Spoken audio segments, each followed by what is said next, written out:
وہ نوکری پانے کے لیے ترس رہا ہے. وہ تم سے ملنے کے لیے ترس رہا ہے. میں انگلش بولنے کے لیے ترس رہا ہوں. وہ ایک کپ چائے کے لیے ترس رہا ہے. ان جملوں میں ہم بول رہے ہیں ترسنا. اس کے لیے آپ کو یوز کرنا ہوگا انگلش میں longing for. longing for mean ترسنا. آئیے کمپلیٹ اسٹرکچر سمجھتے ہیں. Subject plus helping verb plus longing for plus verb plus ing یا ناون پلس ادر ورڈز.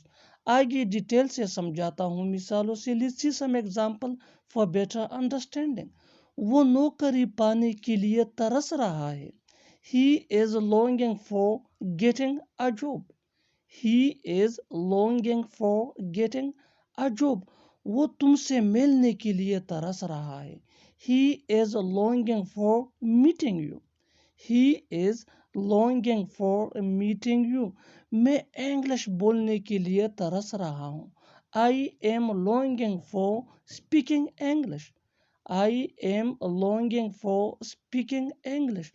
وہ ایک کپ چائے کے لیے ترس رہا ہے. He is longing for a cup of tea. He is longing for a cup of tea. اور آخر میں یہ سینٹنس آپ کے لیے کامن سیشن میں اس کا جواب ضرور دینا. وہ کھیلنے کے لیے ترس رہا ہے.